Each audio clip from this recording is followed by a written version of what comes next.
Hey everybody, this is Rachel. Thanks for clicking on my video. And y'all, I just came back in because I just sat and watched this passenger get drug off a United Airline flight. Child, when I tell y'all he got a lawsuit against them, oh my God, I would sue the shit out of them.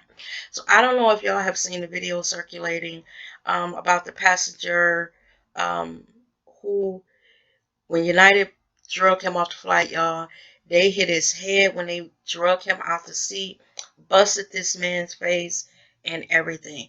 Now, what the story is that United had overbooked their flight. Now, I don't know if y'all who are watching this know, I've said this in a couple of videos. I was a travel agent for 16 years, almost 16 years, a corporate travel agent. So I wasn't the travel agent that will book your vacation. I only booked business travelers. So that doctor that they pulled off United would have been like one of my clients. So apparently what happened is United overbooked their flight. And from what I'm hearing on the news, they needed 4 seats. So they asked for volunteers, and I think that a couple people volunteered, but they still needed seats.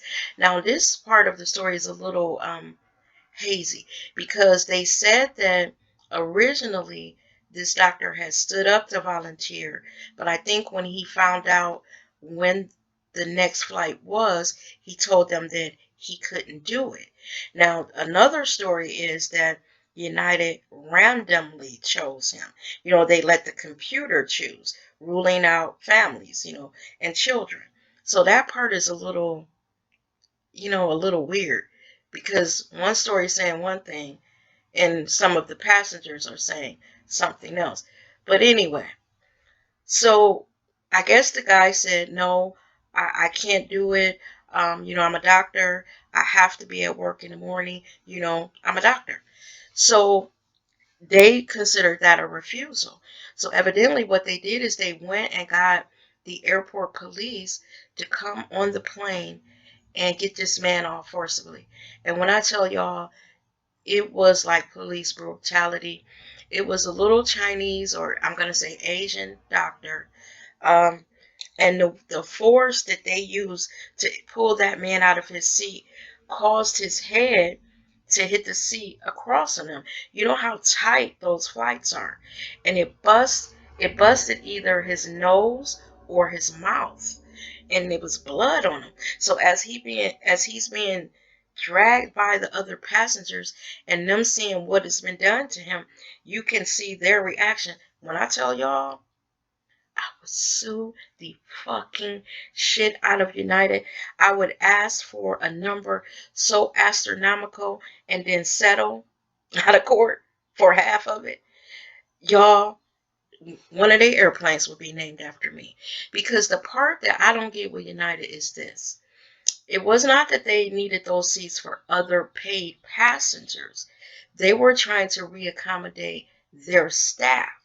So to me, when they asked the passengers on that plane to voluntarily give up their seats and those paying passengers said no, then United needed to come up with plan B, close the door on that flight and let it take off.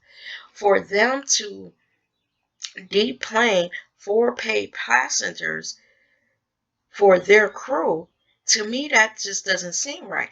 I could see if they were doing it for other paid passengers, but to me, once United couldn't get anyone to volunteer, they should have made other arrangements for their employees. It seems like the customer would have, you know, the paid customer would have had preferential treatment. Now, normally when they're trying to do that, they're trying to get a crew to another airport so another plane won't be delayed because they don't have a crew on it. I get that. But to treat that man like that, that was ridiculous. And just to note, y'all, even when you're traveling for leisure, um, airlines routinely overbook their flights. They do that to protect themselves. Say that there are 150 seats on this flight. They might book 160 people on it because they're leaving way for if some people don't show up, they still have a full flight. Airlines do not like to pull off without those planes packed to the gills. So they will overbook, and then if everyone shows up, they'll offer the people, some people on the flight, they'll say, this plane is overbooked. Are there any people that will be willing to take another flight, our next flight? And then they normally offer not only the next flight, but a little money. Now, in years past, I know that the amounts were more, but as these airlines are changing and, being so cheap with everything, um, the amount of compensation is getting less and less. Now, what I heard today is that the maximum amount that they can offer is 1,300. So to me, what they should have did on this flight that they just drug this poor man off is offered the maximum amount. Maybe the amount that United was trying to offer those people wasn't enough. Sometimes these airlines will start as low as $250, and a lot of people know you can't. It's very few routes that you can fly for $250. So a lot of people probably said, no, my ticket was more than that. I don't want to be on the next flight. I'd rather, take this flight. All around on this one, United was wrong. And you best believe they fucking with a doctor. This man is going to sue the shit out of him, of United, and well, he should. Now, United's president, because of all the backlash that they got on social media, they had to come on. He had to put out a statement because this was bad. A lot of people filmed this. And then isn't United the airlines that a couple of weeks ago were trying to ban young ladies from getting on with leggings and stuff? These airlines have gotten to be too much with, what they've been allowed to do and the way they treat passengers and stuff. But this one, y'all, whoo, man. Now, I wouldn't want to get buzzed in the lips and, with my head bashed into the seat across from me. But, child, I wish that was me because one of them airplanes would be named after me when I got finished suing their asses. And then my daughter just went through an experience when she went on spring break. She was on a flight that pretty much got canceled. They kept telling my daughter that the flight was delayed. But to me, if you go to the airport one day, just say your flight was supposed to leave at 6 p.m. on Monday, and then the flight that they put you on was the flight that you ended up leaving on was 8 p.m. the next day. That's not a delay. To me, that's a cancellation, and they've rebooked you on another flight. But they kept telling my daughter it was a delay. Now, because I was a travel agent, and when my daughter called me, I got right on it. I said, "You go back up to that gate," and because these were 6 college kids that were traveling, and they didn't know what to do because they knew that that was the last flight out that night and they didn't know what to do. So they called me. I said, go back up to the gate because, first of all, they're supposed to put you up overnight. They're also supposed to give you a voucher to get something to eat. So my daughter got back in line. They ended up standing in line almost 3 hours to get reaccommodated, accommodations for that night. And one good thing, she said that the hotel that they put them in was actually better than the hotel that they stayed in for spring break. So they liked that. And now the one thing that I didn't like, as a mother and then also as a former travel agent, is they were told that the next day that their flight would leave at 5 p.m. So it wasn't a full 24 hours. It was like 22 to 23 hours, but it still was the next day. Now, so they only gave them one meal ticket. So, and that was only for $7. So when my daughter called me in the morning, she let me know, she said, Mom, do you know we just got an update that the flight that we were supposed to leave on at 6 is now leaving at 8? I said, go back to the airport, go up to one of the gates of the airlines that you're traveling and explain to them what happened and tell them that you need some more meal tickets because $7, y'all, let's face it, that's a value meal at McDonald's. And I was like, so they expect you to be at the airport all day when you had to check out the hotel and be on your own dime paying meals? I said, hell no. So the friends that she was with, they were like, oh, your mom's tripping. You know, we can pay for our meals. But my daughter was like, no. My mom said, go back up there. So she just went up to a gate and showed them her ticket. And they gave my daughter, and then another girl saw what was happening with my daughter. They gave my daughter $28. So that would have been $14 for lunch and then $14 for dinner. And they ended up giving, I'm laughing because when I tell y'all what my daughter said she did, my kids are so silly, y'all. But so they gave it to three of them. And the other three had walked away, so they ended up paying for their meals because they didn't get in on the thing. But my daughter said, Mom, she said I went to I forget where my daughter said Steak and Shake or something. And she said I bought everything on the menu. She said she went to what is the little place? Cinnabon. And she said that she had ate y'all know y'all you can't really eat an entire one of them Cinnabons. You would be sick as a dog. I think when you're younger you can, but my daughter said, Mom, I bought everything. She said I was so sick trying to eat all that food. She was like, because I was eating up my $28 worth of shit. I was cracking up. I said, this girl. But that's my child. But and the funny thing about it is my daughter was traveling with six kids. Only three of them got on the flight, the 8 p.m. flight that my daughter was um, left on. And it's also because, like I told my daughter, when that other flight came, you know, there's going to be a whole bunch of people scrambling for that. You got to think it's the people that were already booked for that flight and then all of the people that were on your flight that didn't make it. So I said, do not leave that gate because if you leave it, I said, they're going to be like, just putting passengers on, sticking them in wherever they can, and you may not make it. And that's exactly what happened. Three of her friends were a little late. They still got accommodated, but right at the last minute before they were supposed to pull off, same thing that happened to this man. The airline got on, said that the plane was overbooked, and took my daughter's three friends off, and they ended up leaving on a flight that left at 11. Now, this is what my daughter didn't understand. She was like, Mom, the flight wasn't overbooked because they were actually sitting in a seat. I told my daughter, I said, probably what happened is they took off your three friends, and it probably was some airline personnel that needed those three seats. That's the exact thing that happened to that man. So, y'all, when y'all traveling, know your rights. These airports and airlines, they're all about the money.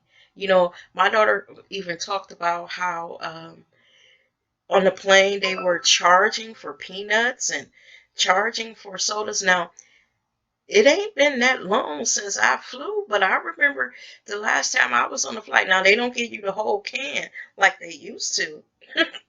You know, now they'll come by and if you want some Pepsi, they'll give you half of it in a little cup with some ice, and then they'll take the can on with them. Used to be a time they would hand you the can and with the ice and all that. Now they pour it up for you. And I guess the other half of the can, if somebody three seats down, three rows down needs some Pepsi, they give them the other half of your can. Used to be a time you would get on the plane, you would get, you know, now this is a while back, you would get a meal, although I don't recommend eating it. Because one time I ate a breakfast burrito, y'all, and I was flying across the country. When I tell y'all the lady beside me was like, it was a white lady beside me. I was hungry though. She was like, I wouldn't eat that if I was you. I noticed she was eating cereal, but it smelled so good. So I was like, and it was free and it was hot food. So I was like, oh no, I'll be okay. I got an iron stomach. Child, when I tell you, when I got off the plane, I got off running. I had I'm just gonna leave it at this. I had bubble gut. And what was funny is the lady that I was sitting beside me, she was on the next plane. And when I had came out the bathroom, I was sitting, in the chairs, and I had broke out in the sweat and everything, because even after I relieved myself, I still wasn't feeling right. So I was like, I will never eat. Now, I'm not saying if you're in business class or first class, because as a travel agent, I have traveled business class and first class before. Now, if you in first class, I'm telling y'all, I could tell y'all some travel agent stories, but I'm gonna tell y'all just one, and then I'm gonna end this video. Y'all, one time I was traveling out the country, and because we were travel agents, our tickets were so dirt cheap to sit in business class that we all said, if we're going to be traveling overseas, then let's sit in business class so we can, let's pay this time. Normally, as travel agents, we can work a deal with the airline and we travel for free or damn near free. But this time we said we're getting our seats for free, but let's pay to be upgraded where all of us can sit in business class. Y'all, from the moment I got on the motherfucking plane, I was like, everything that comes with it, I'm going to be. I was running the stewardess so much, and this is bad, but I did it because those bitches can sometimes be mean. That I was, the little buzzer where you press. It was like ding ding ding. Can I get some champagne? Ding ding ding. Can I have this? Can I? I was like, all while I'm awake, this bitch is gonna be running for this money. And she was like, now I guess I had went a little bit too far, because the one time she came, she put her hand on her hip, and she was like, I could see we got one here. I was like, yes, we do. I said, and you know what? Now this is how I got her to calm it down a little bit. I said, and you know what? This is a group of 20 travel agents. We can kind of spread the word and not book our passengers on this. And we do also work for American Express. That's the largest travel agency in the world. So you can play with us if you want to, because we can mess y'all up. Y'all know the ice cream man is not outside. This is funny. I ain't got no kids, but just the music alone makes me want to run out there and get some. But yeah, y'all, I could tell y'all some travel agent story. Maybe I'll do some story times with some of my travel agent mishaps and shit that has happened to us traveling, and funny things that we did because we would get shit for free. Yeah, I might do that. Those are some, because I normally don't do those story times every once in a while. But yeah, y'all, tell me what y'all think about that, man. Them dragging his ass off that plane. When I saw it, I was clutching my pearls. I was like, every time, I was like, now, y'all, this is funny. I was like, let them fuck you up a little bit more. Make sure you get some millions from them, because I would be suing the shit out of them. Y'all, mm-mm. Mm-mm. Did you see his face? And then he ran back. He said, I got to go home. I got to go home. I guess they had shook the shit out of him. He was all frantic. He was like, I got to go home. I got to go home. I was like, poor guy. Poor guy. And then you would think the passengers, they probably were scared they were going to be kicked off too. Because if I was on that plane, I mean, it was, no, they said that the passengers did go off. They said when United's crew finally got on the plane, that the passengers went off on them. I wouldn't have wanted to be that crew during that flight, because can you imagine if it was a 2-hour flight, how those passengers was tripping on that crew? But with that, y'all, I'm gonna get on out of here, and I might come back with one of my. I'm gonna think about it, my a story time from when I was a travel agent.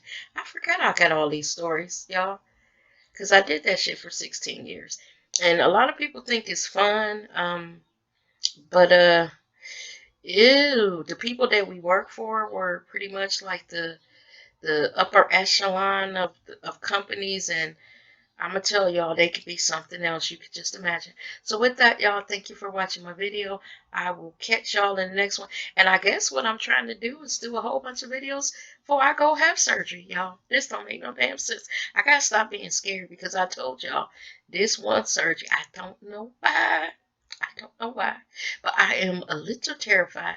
And like I told y'all, I think it's the fact that a sister might not be able to get up and down the stairs. And if you ever saw that movie, Whatever Happened to Baby Jane, child, my son wouldn't treat me like that. But he owed me for a whole bunch of shit. All the times I grounded his ass when he was a teenager. This would be the best time to get his mom back. But he loved me too much for that. But see you in the next video, y'all. Bye-bye.